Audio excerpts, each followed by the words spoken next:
is to become a better driver. And I always say this, if you want to be a better driver and or drive faster, don't throw money on modifications, don't go and buy a Lamborghini, just get somebody who knows what they're doing to tell you how to drive better, because you'll get so much more out of it and become a faster driver, a better driver. And I've been lucky enough to have plenty of really good tuition from some amazing drivers. This was last summer. The highlight of my year last year, without a doubt, driving the new GTA and GTA M around Goodwood with some really, really good racing drivers telling you what to do. And this is a sensational car. I know Guy has driven it. Compared to the regular Quadrifoglio, this feels like a completely different car. I wasn't expecting that at all, but they've changed so much on it. It just feels completely different. Not just the straight line speed, not just the sound, but particularly the way it corners, and especially the steering. It's a completely different car, and absolutely worth the outrageous amount of money that they charge for it. But yeah, sensational car. That's my absolute highlight of last year. The next opportunity is to get the clicker to work. Would you mind? Yes, meeting people. Meeting Alfa Romeo people, especially. I have to say, I've worked with lots and lots of magazines over the years. I can safely say Italian car owners, and especially Alfa Romeo owners, are the nicest people. I'm not just saying that, you just really are. And meeting owners, specialists, clubs, sellers, it's all the same. It's just tremendous passion and really, really nice people. And you also get a chance to meet your heroes. Here's one of mine. This is Enrico Fumia, who designed the Alfa Romeo 164 and the GTV and Spider 916. And this is last summer. And this is his own personal Spider. It's a limited edition we didn't get in the UK. This is not Zoe yellow, it's a special colour. And it's absolutely beautiful condition. That's his personal car. And it was just a tremendous opportunity. I'll come back to Enrico in the second half.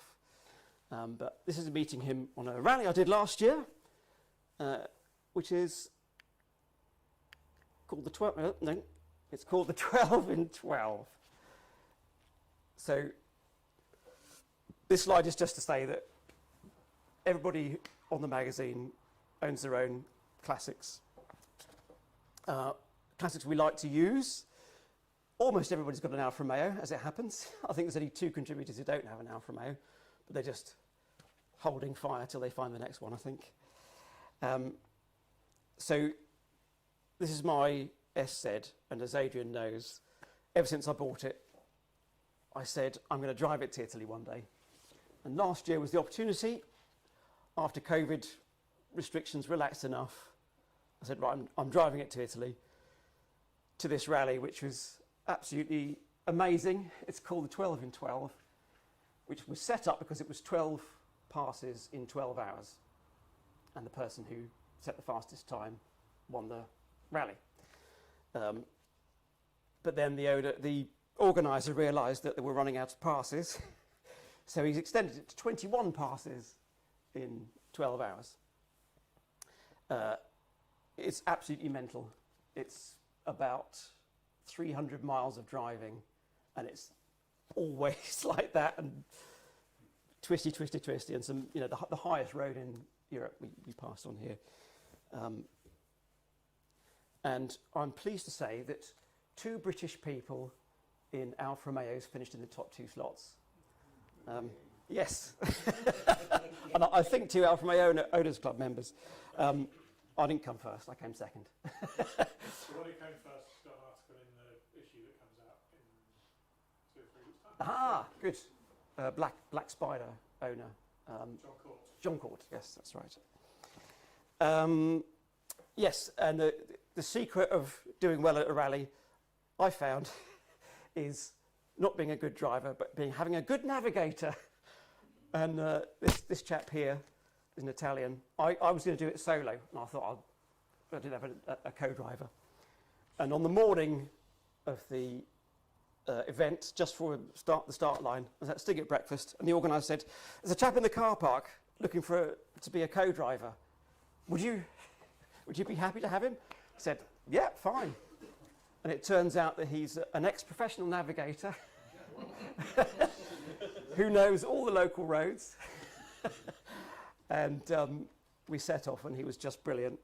We had a guy behind us who was a proper professional rally driver in a Fiat Abarth 130 TC. It was all over the back of us straight away. And I said, I'm gonna let him go. And then we let him go, and Sergio said, "Don't follow him. I know shortcut." So we peeled off, and about half an hour later, he came back behind us. And you could see the look on his face. He was not happy. And he actually drove home after that.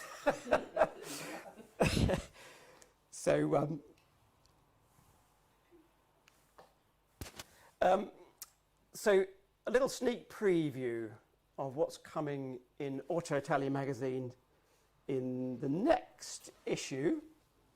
The Alfetta turns 50 this year, and this is the opening photo for our feature to celebrate that. All 5 of the major versions that we think are the major versions anyway of the Alfetta, from the first one, 1972, to the Quadrifoglio Oro, and hopefully we'll do that justice. And an exclusive for you guys, later in the year, we're going to have a feature on the best ever Italian cars. We think that might be a bit of a controversial feature.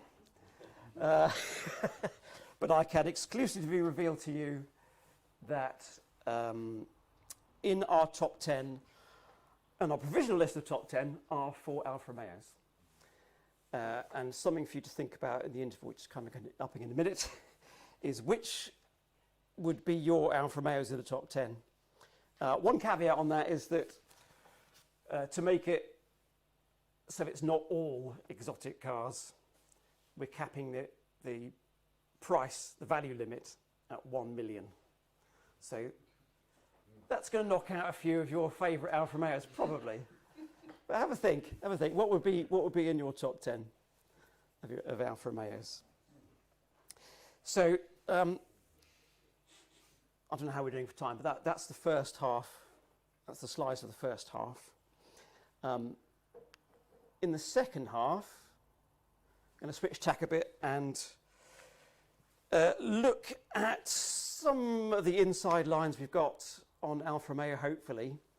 Some untold stories, some of the missed opportunities, there have been many in Alfa Romeo's history, where Alfa Romeo is now and where we think it might be going. This car here, the Tonale, is pretty topical. It's going to be unveiled week today, officially.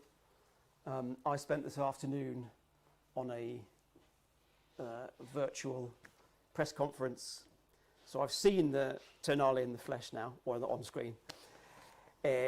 Unfortunately, I've signed a non-disclosure agreement, an NDA rather than a DNA, which means I can't talk about it. Yeah.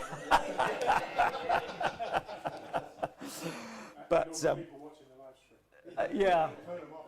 Yeah. But it's topical, so I'll touch on Tonale. But yes, thank you for the first half, and see you in the second. Thank you. Thank you.